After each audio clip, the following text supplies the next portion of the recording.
Hello friends, welcome to Pharma Study channel with Sapna. There is very important news related to D Pharma exit exam. PCI new updates are displayed on website of PCI, that is a www.pci.nic.in. ह्या वेबसाईटवरती PCIचं circular update झालेले आहे on 14 September 2022. There are many big changes in a D Pharma exit exam. जी काही D Pharma exit exam related पहिले जे काही schedule आलेले होते plus जे काही सर्क्युलर्स आलेले होते त्यामध्ये खूप मोठे प्रमाणामध्ये महत्त्वाचे चेंजेस झालेले आहेत. ते आपण PCIचं जे काही सर्क्युलर आहे ते व्यवस्थित डिटेलमध्ये डिस्कस करूया. This is good news for all D Pharma students. जे काही D Pharmaचे स्टुडंट आहेत त्यांच्यासाठी ही गुड न्यूजच आहे. त्यामध्ये चांगले चेंजेस झालेले आहेत ते आपण डिटेलमध्ये बघूया. Before that, the students which are new on our channel, please subscribe our channel Pharma Study with Sapna and please share with your friends and give your like and comments. Now we will discuss this schedule in detail. यामध्ये सगळे detail बघणार आहोत आपण. कुठले subject आहे, exam कशी असणार आहे, MCQ बेस असणार आहे, आणखी नंबर ऑफ अटेम्प्ट्स किती असू शकतात, हे सगळे डिटेल्स आपण या सर्क्युलरमध्ये जे दिले ते डिस्कस करणार आहोत. First one, these are the amendments in the exit exam. जे की एक्झिट एक्झामचे डिटेल्स होते त्यामध्ये काही चेंजेस म्हणजे अमेंडमेंट्स करण्यात आलेले आहे. फर्स्ट वन, ही जी काही एक्झिट एक्झाम आहे ती पहिले अकॉर्डिंग टू प्रिव्हियस सर्क्युलर, प्रिव्हियसचे जे काही सर्क्युलर होता त्यानुसार पहिल्या एक्झिट एक्झाममध्ये तुम्हाला 3 पेपर द्यावे लागणार होते. देअर वॉज 3 पेपर्स, 3 पेपर द्यावे लागणार होते. MCQ बेस्ड होते. पण ह्या सर्क्युलर नवीन सर्क्युलरनुसार देर इज ओनली 1 पेपर, तुम्हाला फक्त एक सिंगलच पेपर द्यावे लागणार आहे. That is also MCQ based. MCQ based आहे म्हणजे मल्टिपल चॉईस क्वेश्चन्स असणार आहे. त्या बेसिसवरती तुमची एक्झाम होणार आहे. नाव द सब्जेक्ट, कुठले कुठले सब्जेक्ट आहेत एक्झामसाठी. पहिले जे काही सब्जेक्ट होते pharmaceutics, pharmacology, pharmacognosy, pharmaceutical chemistry, biochemistry, hospital and clinical pharmacy that is HCP, pharmaceutical jurisprudence म्हणजे PJ, DSBM drug store business management, हे तुमचे प्रिव्हियसली सब्जेक्ट होते. हे सब्जेक्ट सेमच आहेत. Pharmaceutics, pharmacology, pharmacognosy, pharmaceutical chemistry, biochemistry, HCP, PJ, DSBM subject same आहेत.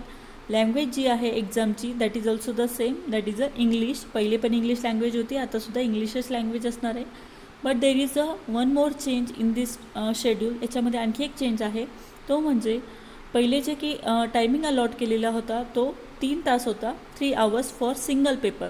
3 paper होते, 3 दिवस 3 पेपर होणार होते आणि प्रत्येक पेपरला 3 तास देण्यात येणार होते.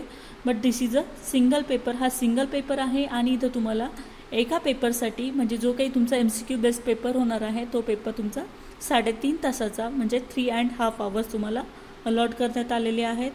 नेक्स्ट पॉईंट, नेक्स्ट इम्पॉर्टंट, जे काही कॅन्डिडेट आहे त्याला ॲटलिस्ट 50% मार्क्स ऑब्टेन करणे प्रत्येक पेपरमध्ये सेपरेटली गरजेचं होते. According to previous circular, previous सर्क्युलरनुसार तुम्हाला तिन्ही पण पेपरमध्ये 50% मार्क्स हे कंपल्सरी होते.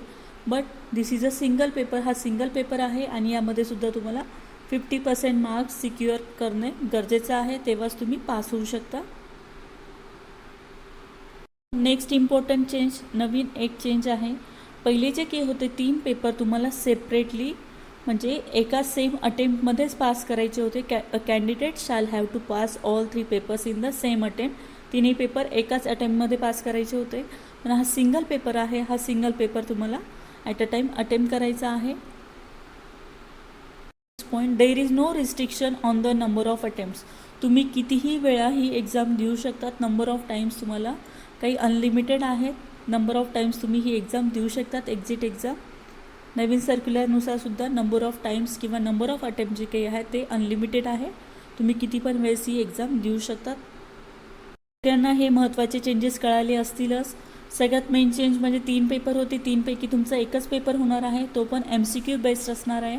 आणि तुमचा जो टायमिंग आहे तो टायमिंग 3 तासाच्या ऐवजी तुम्हाला 3.5 तास भेटणार आहे. 50% मार्क्स मिळवणं कंपल्सरी आहे फॉर पासिंग. आणि जे काही सब्जेक्ट होते पहिले जे सब्जेक्ट होते ते सेम सब्जेक्ट आताच्या पण एक्झामसाठी असणार आहे. आता हे जे काही अमेंडमेंट करण्यात आलेली आहे PCI D Pharma एक्झिट एक्झाममध्ये ती कशामुळे केली तर जे काही स्टुडंट होते अराउंड 2 लाख स्टुडंट्स होते आणि ह्या 2 लाख स्टुडंटची प्रत्येकी 3 दिवस एक्झाम घेणे पॉसिबल होत नाही, ते that is a challenging process. त्यामुळे यामध्ये सिंगल पेपरच ठेवण्यात आलेले आहे and that is also MCQ based. Plus increase financial burden, स्टुडंटवरती पण फायनान्शियल बर्डन इंक्रीज होतो आणि ह्या सगळ्या गोष्टी लक्षात घेऊन हे सगळे अमेंडमेंट करण्यात आलेली आहे. याचे जे की बाकीचे डिटेल्स आहेत, एक्झाम कधी होणार, कशी होणार, तर हे सगळे डिटेल्स आणखी आलेले नाही आहेत. ते जेव्हा येतील त्या रिलेटेड अपडेट्स तुम्हाला अपडेट करण्यात येईल.